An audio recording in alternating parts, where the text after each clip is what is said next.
And, you know, in this kind of desperate economy, how do you say no to your boss? And who's to say, you know, how much they're going to do? Say somebody speaks up in the workplace, say they disagree with their boss in one of these meetings, and then the boss decides to fire them. That sends a very scary signal to the rest of the workers right before an election. And we know that, you know, in anti-union campaigns, that when the employer gives his point of view, it kills union campaigns. We see, I've been involved in campaigns where, you know, when we initially file for an election, we'll have 70% of signatures. Unions will have 70% of the signatures saying, hey, we want a union. And after 3 or 4 months of this type of meetings and mailings and propaganda, you know, the majority of workers will vote against because they're scared of their boss and they're scared of taking on their boss. And they typically don't have the protection of a union where they can disagree with their employer. Mike, why are the Koch brothers so important?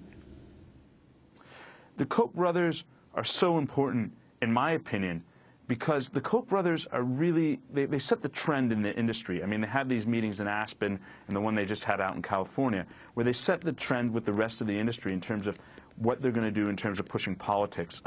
Lee Fang at Think Progress put a memo up on Think Progress yesterday from an operative who's been tied to the Koch industry, saying that really, after Citizens United, corporations need to start using their employees more to push their politics. So they're going to start using the 3 million supervisors that work in this country to directly push politics on the job before elections. And this is something we haven't seen in American history since we passed the National Labor Relations Act in the 1930s. Let me add what I think is so unusual and important about the Koch brothers, because people say, well, we have different billionaires. I mean, it's true, this country is turning more and more into a sort of oligarchy. What makes the Koch brothers different is how politically conscious and astute they are. There are 2 generations of political oligarchical activity, let's say. Their father, Fred Koch, was one of the founders of the John Birch Society.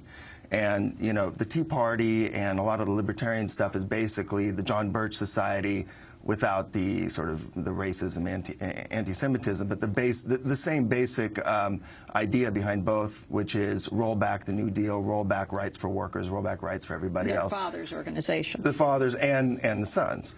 And so these, unlike other politically active, you know, billionaires in this country, these guys understand how politics creates wealth, and what a great, the opposite of a vicious circle it is for them, and the vicious circle it is for the rest of us. So, you know, you've seen, according to Forbes at least, the brothers, Charles and David Koch, their combined wealth was $28 billion in March of 2009, and now it's $45 billion. So just 2 years after they invested in the Tea Party, their wealth has gone up 60%. They are combined the 4th richest, you know, combined person in the world. Last month, the website thinkprogress.org published a video showing Massachusetts Republican Senator Scott Brown thanking conservative billionaire David Koch for his campaign donations and asking for more money in 2012. The video was shot at a recent dedication of MIT's David H. Koch Integrative Cancer Institute. It made a difference. I could certainly use it again. Obviously, when are you running for the next tour? 12. I'm in cycle right now, so we're already banging away. Michael, can you talk about the role of the Koch brothers that have played overall in right-wing politics, especially in regards to Governor Walker of Wisconsin's attacks on collective bargaining? Well, they were big funders of Governor Walker. You know, they provided a lot of money for Governor Walker, and they've provided a lot of money for the anti-union think tanks that have sprung up around the country. And we saw in the Supreme Court election in Wisconsin, you know, one of the groups that got involved donated, you know, $400,000 right before, you know, the last 2 weeks of the election, which really swung the election back in the Republican David Prosser's favor in the Wisconsin State Supreme Court. And we've seen the Koch brothers as the overall biggest funders of the anti-union movement in this country, and really the leaders of it. Mark Ames, you've reported for years from the former Soviet Union. Can you talk about what you learned there and why that informs your reporting here? Yeah, when you know, I came back here just when the economic system collapsed in September of 2008, and the financial system collapsed. And what I saw was what happens when you sort of institute this perfect Austrian economics free market society, which is complete bedlam, chaos, hate, violence, and the concentration of wealth in the hands of a few, and the complete subversion of democracy, the perversion of the media, and so on and so forth. And so when I actually broke the first story in February of 2009 about the Koch brothers funding the Tea Party with Yasha Levine, my old colleague from the exile. And to us it seemed pretty obvious that these fake grassroots movements would be manipulated by rich oligarchs, because that's what happens in Russia. In Russia, you have rich oligarchs funding these fake political movements. Virtual politics is what they call it, and then using their minions in the media to push it forward and attack anybody who tries to expose it. I didn't realize when we put out this article in 2009, we were attacked pretty seriously by people from the Atlantic Monthly and so on, who later turned out to have ties to the Koch brothers. I didn't realize how far down the road to a sort of Russian oligarchy we had already gone. And so when you've spent a lot of time in Russia, you understand how cynical oligarchs and the rich, especially when they get involved in politics, can be. And one of the huge differences, though, is that Russians themselves have become very cynical and skeptical, but Americans are still pretty trusting and gullible, and so they keep kind of getting hoodwinked. I mean, people were led to believe the Tea Party was this completely spontaneous, outbreak of protest, when in fact the whole thing was guided by rich people to push their book. I think people in this country need to get a lot more skeptical than they've been.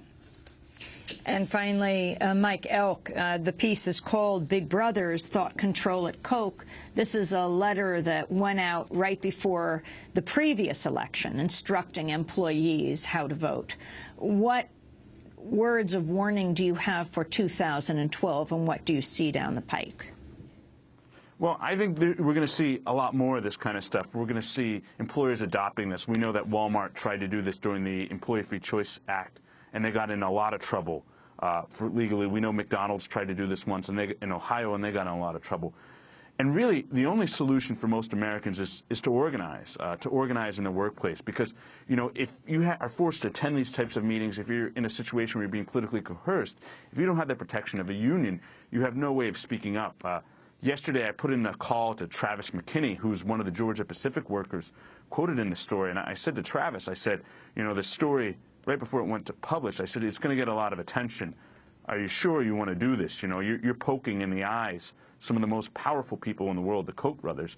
And he said, I'm a member of the Longshoremen's Union. I think I'll be okay. We'll stand up and we'll fight this if they come after me.